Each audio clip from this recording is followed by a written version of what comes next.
Culinary Libertarian Podcast, Episode 8. Hey folks, welcome back to the podcast. Happy to be here and happy to have you here. A couple of details before we get started. Head over to culinarylibertarian.com/podcast and like me on social media. You can also support the show with Patreon, and if you support at the $3 or $5 level, I'll send you a Culinary Libertarian bumper sticker or coffee mug, respectively.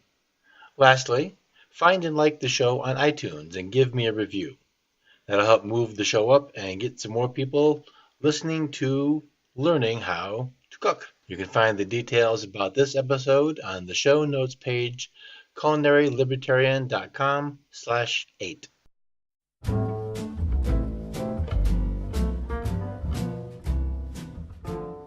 So today I want to talk about soup. Now that we're getting into cooler weather, at least in my neck of the woods, it's certainly more soup weather than in the middle of August. I see lots of cooks struggling with flavor. How do I, says our fictitious cook, get soup to taste good? Well, that's really a pretty good question. And the same principles that apply to making a soup taste good are the same things that we're going to use when we do a braise. Say we make veal ossobuco, or short ribs, or a stew, or even if we're cooking some chicken breasts or veal scallopini or a piece of fish in a saute pan, the stuff that's left behind, there's always going to be some little bits. The little bits are what the French call the fond, F-O-N-D, which is the foundation. That's the base for the flavor. How we get that out of the pan and into the bowl and into our tummies is the process we're going to talk about today, which is making that flavor come alive, come out, come, into our bowl, into our food, into our mouth. Yum, yum. So let's talk a little bit about soup nomenclature. There are a wide variety of kinds of soups. It can be pretty simple. We can have thin soup or thick soup. So a consommé is probably the most elegant of the thin soups. Thick soups would be cream soups, chowders, gumbos. We can distinguish soups between cream soups, cream of potato soup, or broth soups, beef vegetable. Then we do have some kinds of specialty things. A chowder is a kind of a specialty soup. There are some give and play on what the definition is of a chowder. To me, a chowder really has to have potatoes and bacon, and everything after that can or cannot be. For example, a clam chowder. A Manhattan clam chowder is red from lots of tomatoes. A New England clam chowder is creamy, and everybody is probably mostly familiar with the New England style of clam chowder. There is a class of soup in the Scoffier book La Guide Culinaire called the potage. Potage is another word for soup, and in some senses it is exactly the word for soup, so I can't make the argument about it. I can just tell you what's in the book. We also have the gumbo, which is a kind of a specialty soup, partly, I think, this is conjecture, for the thickener used, which is a really dark roux. The previously mentioned consommé, which is a clarified soup. Clarified in the sense of a soup means that all of the particles, every little teeny bit of cloudiness and stuff is removed, and it's removed in a fashion by using something called a raft. And a raft is going to have egg whites and protein, either ground beef for a beef consommé or ground fish or ground chicken for fish or chicken consommé, lots of vegetables, lots of flavor, and consommés start with an excellent well-made stock, and then from that we're going to go forward. Now, I'm not going to talk about making consommé on this episode because it's a very expensive thing to make because you have to make the stock, cool the stock, and more vegetables, more meat, more stuff. So between time and ingredients, there's just a lot to do to make a consommé. If you're in a restaurant and they offer a consommé, I would recommend trying it because it's sort of amazing how something that appears as fluid as water can have so much flavor. That's really the beauty of a consommé. Crystal clear and free of fat and astonishing amounts of flavor. We're not going to do that today, but if you get there, it's worth trying. Wherever it is, you may end up having that soup. There are lots of ways for confusion to take place. One of the things I think happens is a quality of ingredient problem. If you need to purchase commercial made stock or broth because you cannot or don't want to, or whatever the reasons are, don't want to make your own at home, as a home cook, that's perfectly fine. There is a standard which I hold for restaurants to be, it's a high standard. And I have a high expectation of good restaurants. And I have a fairly high expectation of myself at home.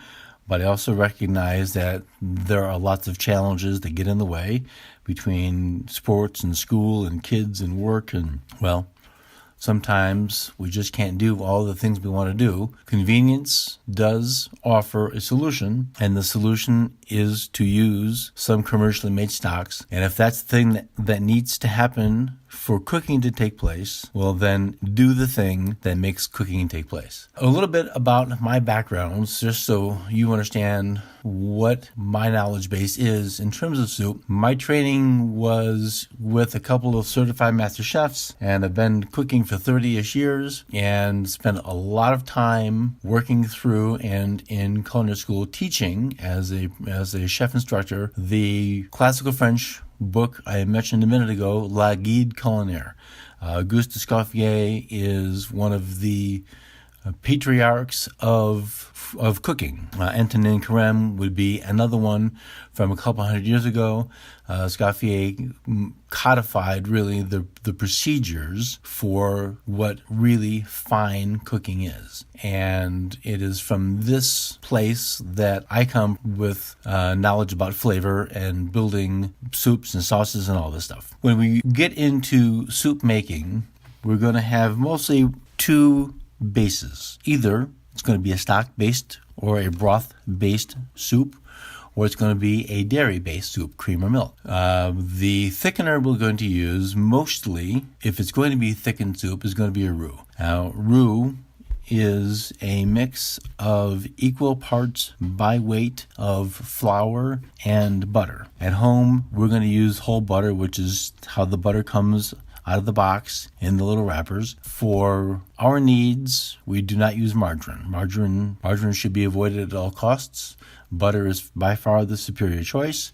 If you are making a roux for a chowder and you happen to be a person who saves bacon fat, the bacon fat would be an excellent choice in a case of a chowder for the thickening agent. So what's going to happen, we're going to heat the butter or bacon fat, the butter until it melts, heat the bacon fat up and add our flour. So let's say we have 2 ounces of butter. We're going to add 2 ounces of flour, and as it starts to mix in the pan, what's going on inside the pan is the butter is coating every one of those little teeny tiny flour particles with a little bit of fat. And you'll see some cookbooks, or in the case of a gumbo, which is the special roux, we want to cook that roux at least a minute. We want to cook that on kind of low to medium heat. What can happen on really high heat is things go from no color at all to being browned or black and burnt. And when things get burnt, there is no retreat. There's garbage and start over. Slower is better.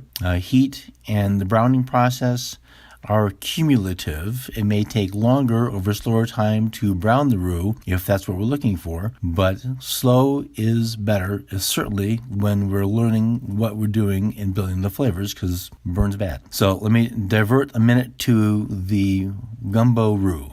A gumbo roux is going to be nearly burnt but not burnt. It's going to be as dark as coffee grounds. It has an aroma that is really difficult to describe, but the aroma of that very dark roux is also the flavor of the very dark roux, and that's one of the main components to a gumbo. It needs to have that, well, we'll say rather peculiar taste, because mostly we don't eat things that are cooked that dark. It's not burnt, but maybe two steps away from that.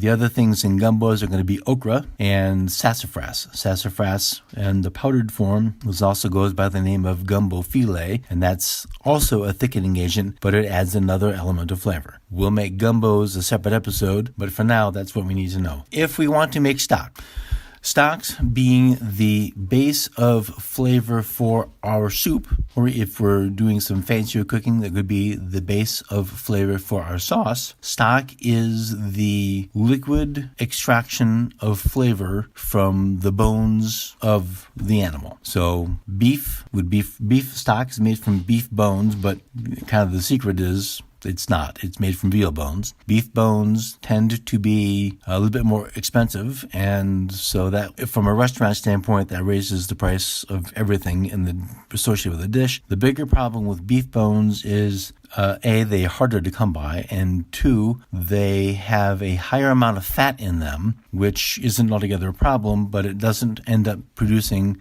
a spectacular beef stock. And most restaurants use veal bones for that, and they will roast the bones until they're nice and dark, roast the vegetables until they're nice and dark, and a veal stock will cook on the stove anywhere from 10 to 12 hours, sometimes a little bit longer, to get all of the collagen out of the bones and to get all the flavor out of the bones, and that takes a long time for something as strong as a veal bone. If you're going to make chicken stock, which you can make from chicken carcass if you are a person who buys whole chickens to save money or to get the flavor from the bird, chicken bones, either raw or if you roast the whole bird, save the bones, just like you would save the bones from turkey at Thanksgiving time, make a stock out of that. So now we have turkey soup. Do the same thing with chicken. You can do that with fish. I think people probably avoid buying whole fish for lack of knowing what to do with it, but the principle applies. The big thing that's different from a chicken stock to a veal stock is the cooking time. A chicken stock would cook depending on what you're using, but really I would not cook a chicken stock more than 2 or 3 hours just to keep a brighter, cleaner flavor on it. The broth is a similar idea, but broth is made from at least the meat of the animal. So if you have lots of chicken trim, say you, some reason, have many pounds of chicken breasts that you bought from the grocery store, and they all come with that little rib meat stuck on the side, well, you're going to trim all that off, you're going to trim little fat bits off. Well, all that stuff is flavor. So put that in a pot of some water, add some aromatics. Aromatics are the vegetables, carrots, celery, onions, and then we can sort of get fancier, not fancier, but we can expand the flavor profile from those 3 things. Carrots, celery, onions is called mirepoix. We can add fennel and leeks and parsnips and mushroom stems to add a depth of flavor to our stock or to our soup, which once we have a better flavored stock or soup, we'll just say stock, then we are going to end up having a better soup or a better sauce or whatever we're making. So the foundation of the thing is going to be the stock. So the better that is, the better our final product is going to be. We've got the roux, or the idea of the roux. We've got the stock made. If we're going to use milk, we're going to use milk. I would recommend whole milk, high-fat milk. I would not use cream as the main base. I would use cream as a last addition just to give it an extra punch of fat, because cream is anywhere from 34 to 40% butterfat, and whole milk is 3 to 4% butterfat. So that extra richness, but this would be a case of definitely having too much of a good thing. I think a cream soup made actually all from cream, it just would not sit nicely in the tummy. All right, so let's say we're making a beef soup. So we're going to go to the store, and they do sell beef stew bits. I don't see anything wrong with buying beef stew bits. If you're a person who knows how to cut up meat into bite-sized bits and you know what piece you want to have, there's no reason not to do that, but they've made it fairly easy. So we have our beef bits and we have our mirepoix. our carrots, celery, and onions. And if you want the leeks and the fennel and the parsnips, that's fine too. The base for flavor begins with that clean pan, or a clean pan. We didn't talk about pans yet, and just real quickly, a thicker bottomed pan is more important than thicker walls, because the thicker the bottom, the more it diffuses the heat evenly and doesn't have as many hot spots, is far superior than those really thin stainless steel pans, which get hot very quickly, but have hot spots and are prone to burning things in certain areas, and they are not all that well suited for consistency. So I prefer a thick bottomed pan for whatever it is I'm cooking, because it holds heat and it doesn't burn. Well, can, but not as easily. We have our hot pan. Into our hot pan, and how hot is a hot pan? Well, when you add your oil. I'm not using whole butter here, because whole butter will burn quickly, because the milk solids in the butter will burn, and that's bad. I would use bacon fat. I would use olive oil. I would even use extra virgin olive oil. And yes, I know, I can already hear you. Oh my gosh, he's doing what? Yeah, I would do that. I would use peanut oil. I personally would stay away from soybean oil, and I would stay away from canola oil. A little bit of fat in the bottom of the pan. If it starts to smoke a little bit, that's okay. This is where having organization is really critical. And I used that phrase at the beginning of the episode, mise en place. That means having everything together, everything ready to go. So the meat is out of the package, the plastic is thrown away, all of your vegetables are cut. If you're using fresh herbs, those are ready to go. You've got water, because we do use water as the base for a stock if we're making stock, or we have our stock at the ready if we're making soup. Everything's ready to go. So the pan's hot, the oil's in, it's smoking a little bit. Carefully add the meat to the pan with the oil. Now, don't drop it in, and certainly don't throw it in, because it may splash oil back at you. If you have it in a bowl, put the bowl near the bottom of the pan, and just tap it out, and it's going to make a big hissing sound, and the oil is going to fly all over the place, and you're going to see smoke, and lots of things are going to be happening. That's okay. What we want to have happen is we want the high heat of the pan to sear the meat and give it a deep brown color. Now, there are gradations of brown, and as long as we're not burning it, we're okay. Well, that's fine, Reed, but my pan was too hot, and I burnt my meat a little bit. Well, burnt we don't want, but we're not going to worry too much about that, because the other thing that's going to happen as you add all of that room temperature meat, say it's 70 degrees, to that 400 and plus degree pan, sort of the basics of physics, math, is that cold of 70, which is only relatively cold compared to 400, is going to make 400 drop a lot. So you're going to end up seeing some water coming out of the meat, and in the form of bubbling, steaming juice, and that's lowering the heat of the pan, so you're not going to burn your meat. Stir the meat, season the meat a little bit. We want to just get a nice, even, dark color. With a slotted spoon, take the meat out of the pan into a different bowl, clean bowl. Now, what should remain in the pan are the bits from what you just seared, and possibly, depending on how fatty the meat was, some beef fat left over. I can't tell you how much is too much for you. If you prefer, you may dump all of the oil out and start with fresh oil, but keep all the little nice brown bits in the pan, because when we put that back on the stove, add a little bit of new oil, bacon fat,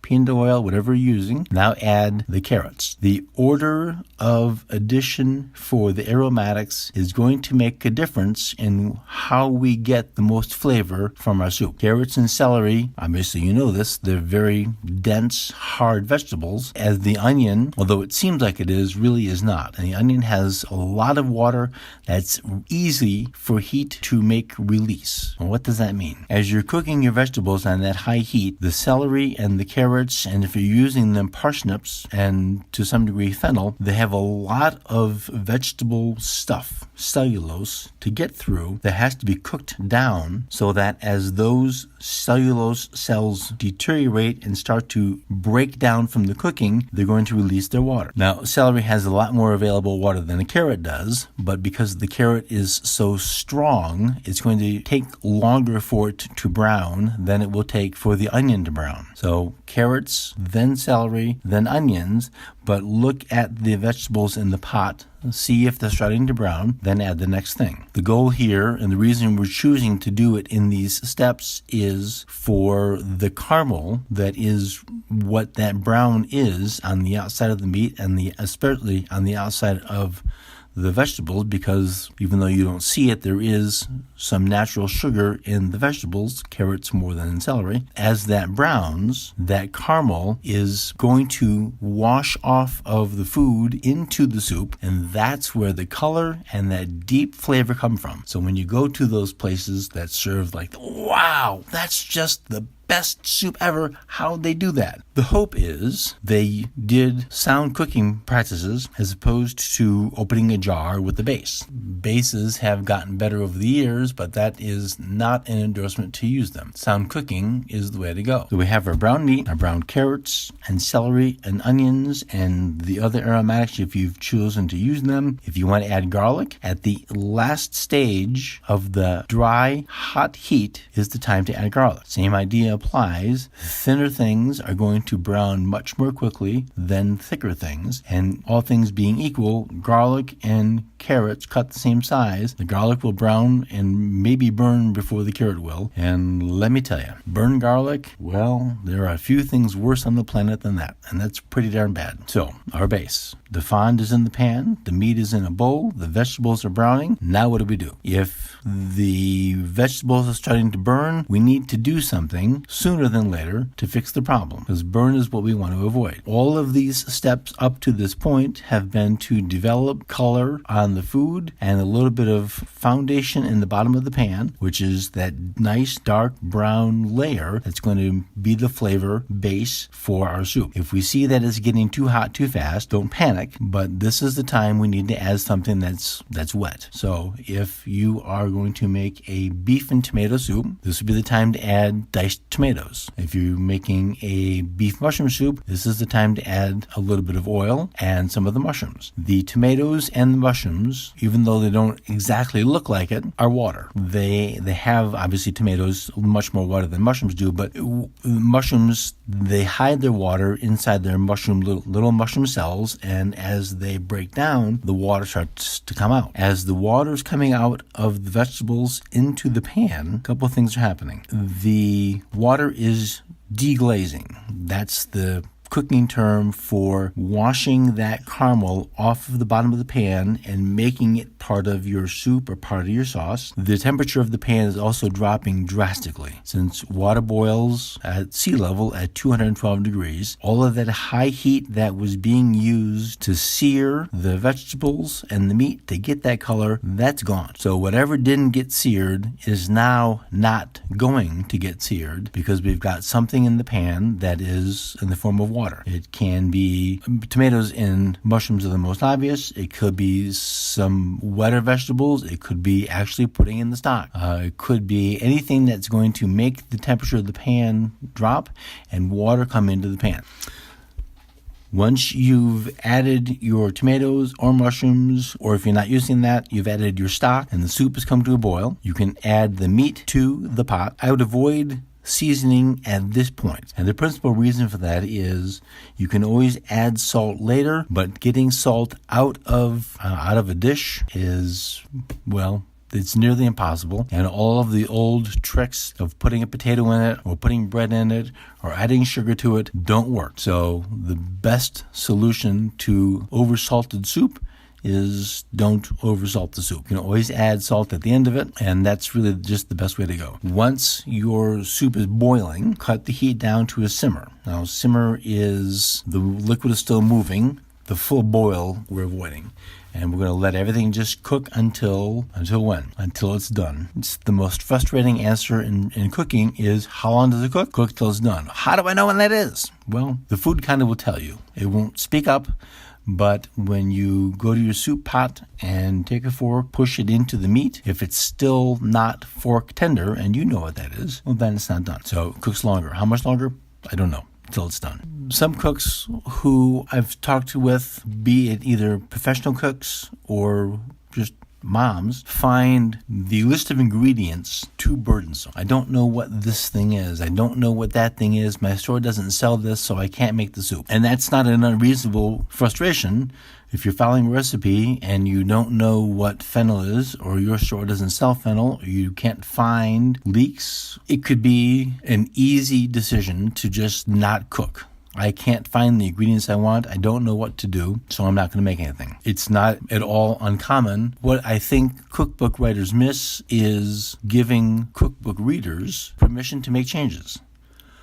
If there are things you can't find or don't want, and what kind of a substitution can you make? Can I double up the onions if I don't want to have leeks? Can I add more celery if I don't like carrots? Can I do one thing or the other if I don't like the other thing? The answer in all cases is absolutely, because this is your soup at your house for your family and the people you love. Nobody on a podcast or in text on a cookbook or on Food Network is in a position to tell you you can't do that. What's most important to me, and one of the reasons I had the idea for the podcast, was to break down the barriers that seem to get in the way of people cooking. If you don't want fennel, you can't find fennel, you don't want leeks, you don't want carrots, don't use them. That's not a problem. The problem is letting the fear of something some cookbook told you to stop you from doing the cooking. Let's fix that. So, don't want garlic? Don't use it. Want more mushrooms? Add more mushrooms. There are principles of cooking, browning, which we just talked about, even with substitutions, which should be followed to maximize flavor. Will the food police come to your house if you don't do that? Not at all. Let's say we're changing our focus from a beef vegetable soup to a chowder. Clam chowder would use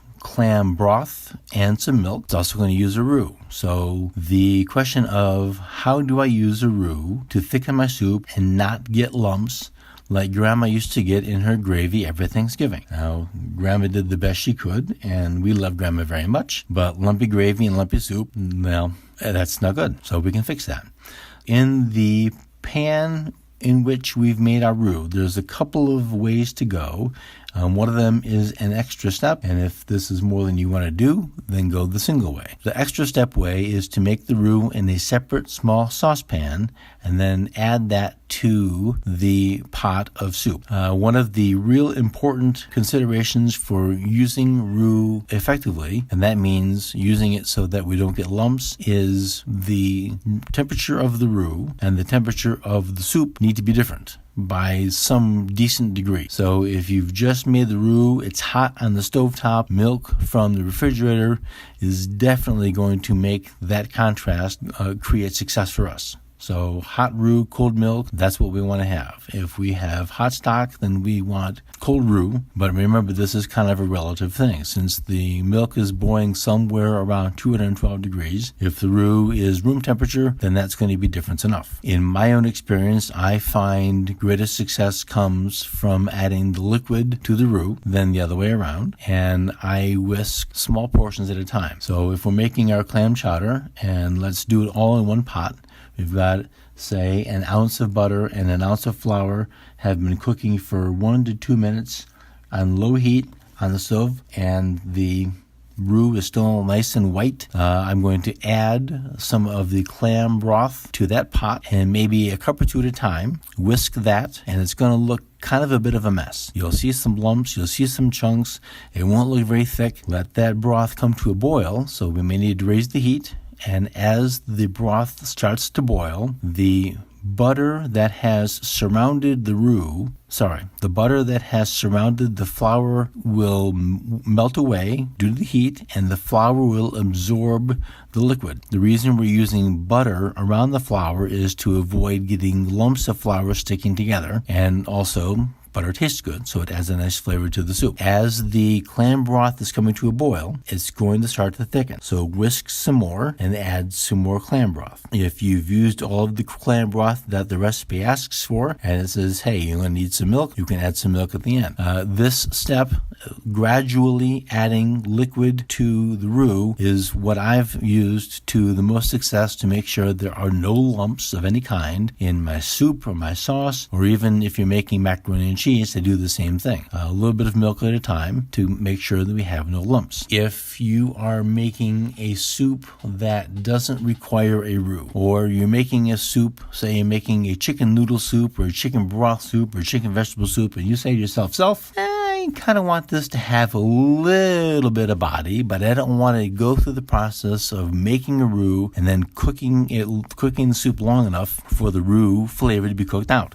Now, that's the thing. Let me tell you about that. Flour takes about 20 minutes to fully thicken a soup and also for the flour taste to go away.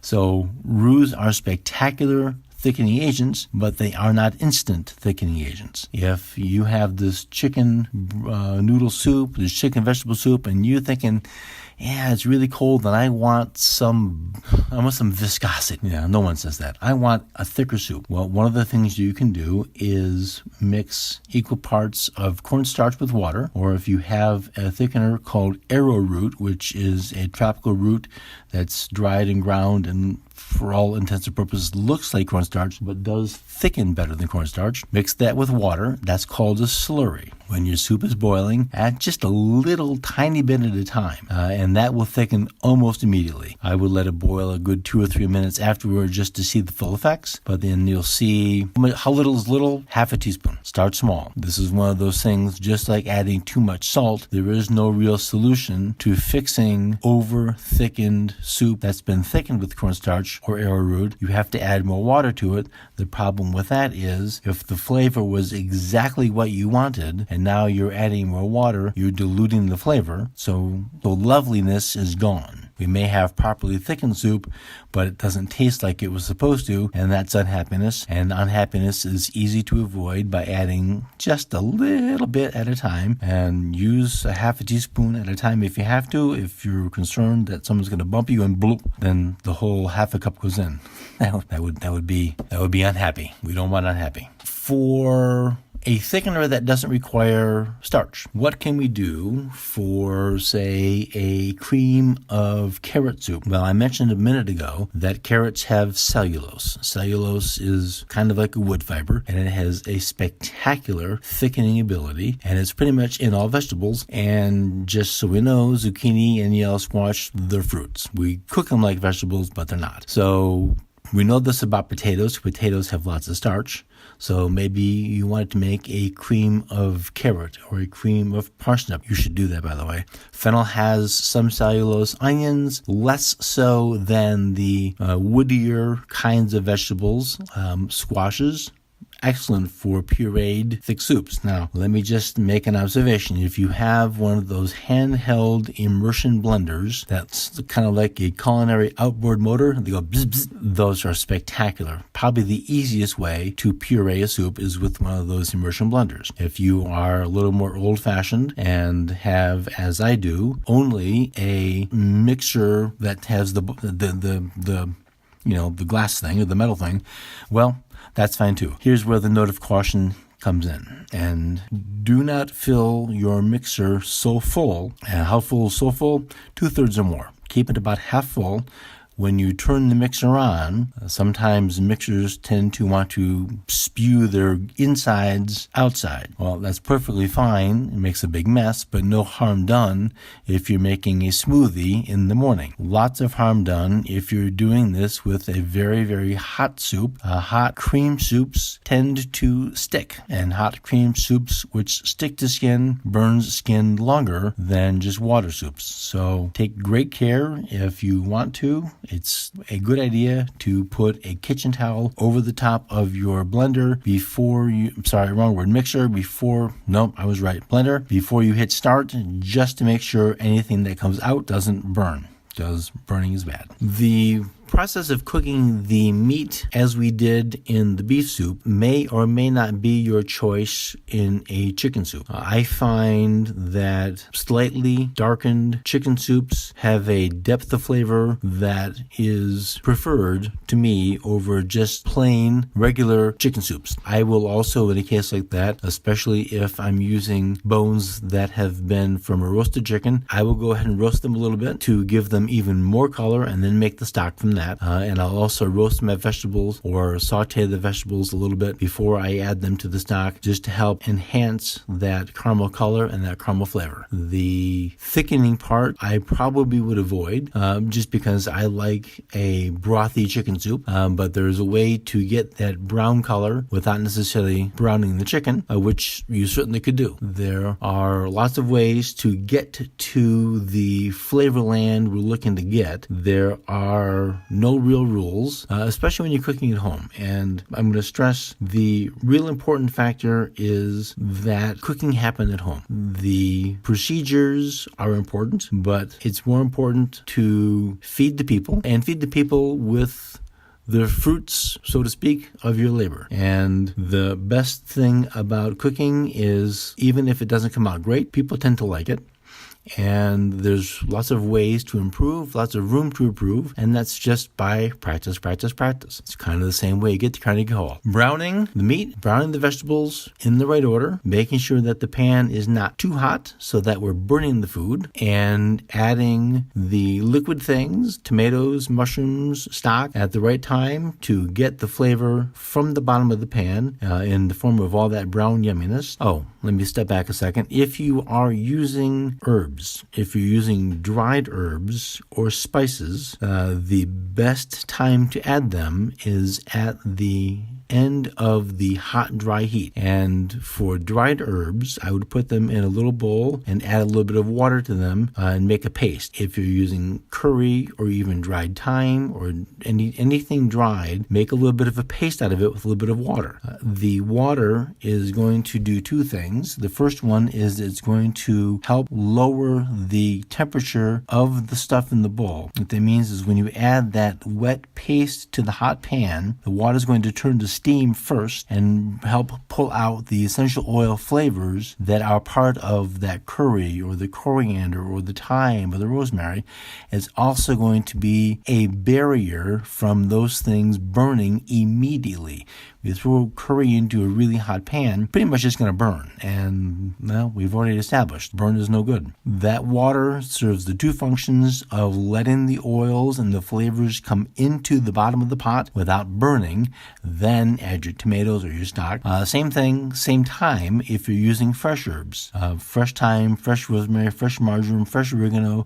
Just before you add anything wet, put it in the pan. Now, the fresh already has water in it. That's the fresh part. So you hear it snap and it'll crackle and it might spit, and that's the flavor coming out into the oil, and then add your wet stuff. Now, if you were using something, say, parsley or cilantro or basil, those I would save to the end. And the reason is that they have nearly no oils compared to, say, the thyme, and so their flavors is volatile. That means that the flavor goes up with the steam. So when you add fresh basil at the beginning and cook it for several hours, well, the basil flavor is pretty much gone. And you may have said, well, see, I told you I can't cook, I can't taste the basil. Well, that's because no one told you what was the right thing to do. It's not your fault because you didn't get told right. You just didn't know. Now you do. Dry basil can go in the beginning because it's been dried. Fresh basil at the end, and let the heat of the thing, the dish, whatever you're making, that's going to be enough to pull that flavor out. And those last minute or so of cooking, so mint can go either way. Mint can go in the beginning or the end, but I like it at the end for it's a cleaner, fresher, unmuted kind of a flavor,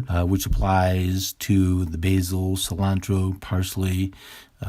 Depending on what you're making, oregano works that way. Chervil, tarragon, I think are better added at the end, just because you get a brighter, bolder, fresher, crisper herb flavor than if you put them in at the high heat stage, where all the flavors end up getting kind of muted. And that's not gospel. That's just my own opinion. I hope we have gotten at least a good start on basics for layers of flavor and building some foundations for a good soup or a good stock or even a good saute of the meat. I mentioned, let's say you're sauteing a chicken breast for dinner. Well, the same principle applies. Saute the meat, the chicken breast in the pan, get good sear on both sides, take it out of the pan and finish that in the oven, or hold it off to the side for a moment while you add your aromatics to the exact same pan, a little bit more fat so that the aromatics can cook and they're coated in the fat. And if you're making, say, fennel leeks and parsnip saute of chicken's browned, it's on a plate waiting for the vegetables to cook. Add the chicken breast on top of the cooked veggies, a little bit of broth or a little bit of water or a little bit of cream maybe, but probably not at first. Cover that, add that liquid to the pan. Tomatoes would be an excellent addition here. So would mushrooms. Cover the pan and let all of that stuff cook and give the pan a little bit of a whirl with your wrist or with a wooden spoon to get those brown bits off the bottom. Cover that so that the steam stays inside, and you're going to help cook the chicken breast faster because we want done chicken. And then you've kept all of the flavor in the pan, and that's all going to end up in your tummy, and that's yummy, yummy. And what's wrong with yummy, yummy? Well, it's a question that answers itself, not a thing. All right, folks, that's going to do it for today. If you want a good source for dried herbs or spices or spice blends, head over to culinarylibertarian.com/savory spice. Savory Spice mixes some impressive spice blends which I use and love, and I know you will too. culinarylibertarian.com/savory spice.